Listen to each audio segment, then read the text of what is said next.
Hey everyone, it's me Anjali Verma and welcome to my channel. So in our today's video, we are going to discuss about the topics of class 11th that are used in class 12th.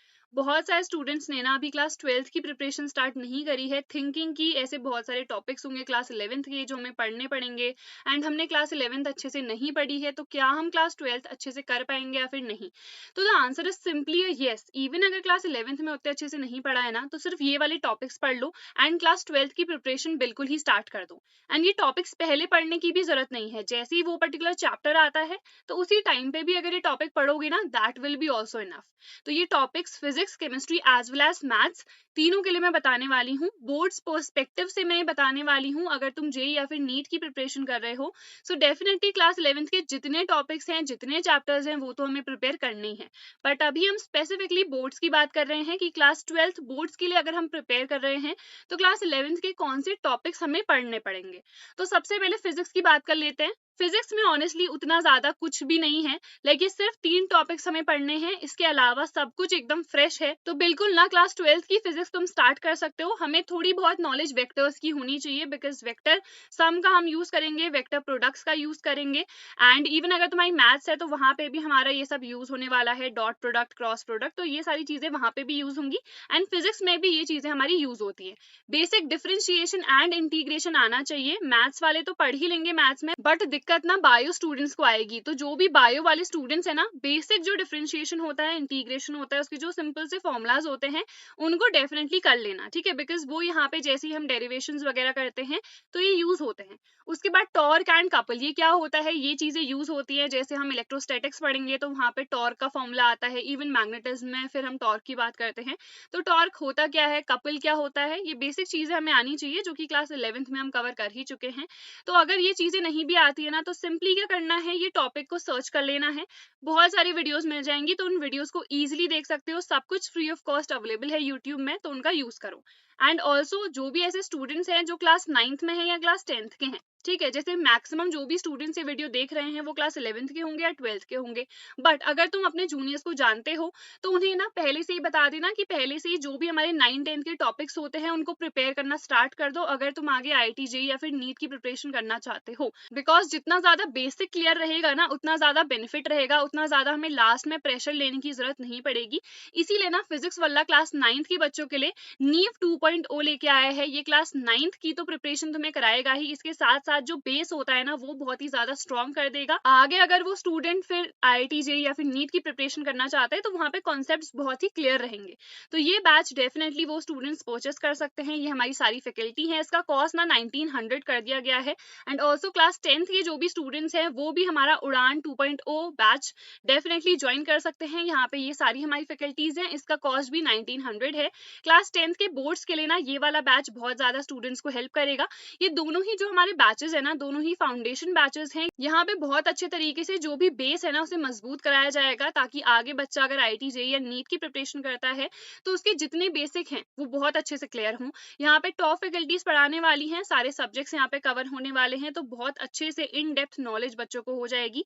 12th of June से ये वाला batch start हो रहा है and 10th of December 2023 तक ये पूरा जो सिलेबस है वो कंप्लीट करा दिया जाएगा। तो इस बैच में बच्चे डेफिनेटली एनरोल कर सकते हैं। सो जो भी बच्चे इन बैचेस में एनरोल करना चाहते हैं ST150 कोड यूज कर सकते हैं, बिकॉज ST150 कोड यूज करने पे एडिशनल 150 रुपीज का डिस्काउंट मिल जाएगा। अलॉन्ग विद दैट जो भी बच्चे क्लास 12th के बैचेस भी लेना चाहते हैं या आईआईटी जेईई नीट, उस केस में भी you can still use this code ST150, तुम्हें 150 रुपीज का एडिशनल डिस्काउंट मिल जाएगा। अब उसके बाद हम बात करते हैं अब केमिस्ट्री की, कि केमिस्ट्री में क्या क्या इंपॉर्टेंट टॉपिक्स हैं। देखो, सबसे पहले IUPAC नेमिंग हमें आनी चाहिए, जो हमारी बेसिक IUPAC नेमिंग होती है। किसमें? ऑर्गेनिक केमिस्ट्री में। ऑर्गेनिक ना मोस्ट इंपॉर्टेंट है एंड ऑर्गेनिक केमिस्ट्री में क्लास 11th के टॉपिक्स भी यूज होते हैं। तो जो भी हमारे बेसिक टॉपिक्स है उनको प्रिपेयर करना है, जो कि मैं आगे बताने वाली हूँ। आइसोमेरिज्म क्या होता है, स्ट्रक्चरल आइसोमेरिज्म क्या होती है, प्लस आई इफेक्ट क्या होता है, माइनस आई इफेक्ट क्या होता है, रेजोनेंस क्या होती है, plus M minus M effects क्या होते हैं, ये बेसिक चीजें हमें आनी चाहिए। इलेक्ट्रॉन रिलीजिंग ग्रुप्स क्या होते हैं, वो आई थिंक यहाँ पे मेंशन नहीं किया है मैंने। इलेक्ट्रॉन रिलीजिंग ग्रुप्स क्या होते हैं, इलेक्ट्रॉन विड्रॉइंग ग्रुप्स क्या होते हैं, ortho and para directing groups कौन से होते हैं, मेटा डायरेक्टिंग ग्रुप कौन से होते हैं, ये टॉपिक्स भी प्रिपेयर करने हैं।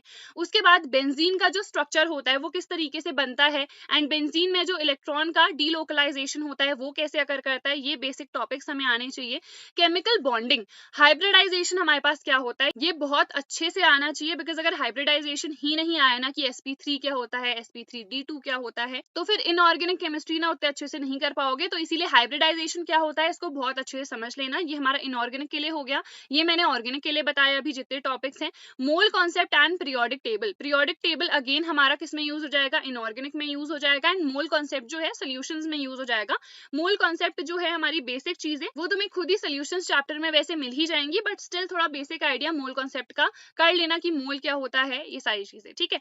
उसके बाद हम बात कर लेते हैं मैथ्स में। तो मैथ्स में ना देखो सेट्स हमें सबसे पहले आने चाहिए, बेसिक, बिल्कुल डीप में नहीं जानना है, जो बेसिक होता है सेट्स का वो आना चाहिए।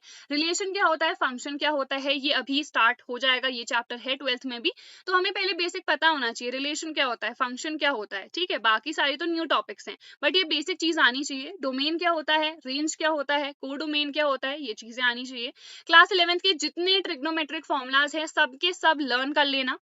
क्यों कह रही हूं मैं, बिकॉज ये जितने हमारे पास फॉर्मूलाज हैं ये डिफरेंशिएशन में भी यूज होते हैं, इंटीग्रेशन में भी यूज होते हैं, डिफरेंशियल इक्वेशंस में भी यूज होते हैं, सारे फॉर्मूलाज लर्न कर लेना।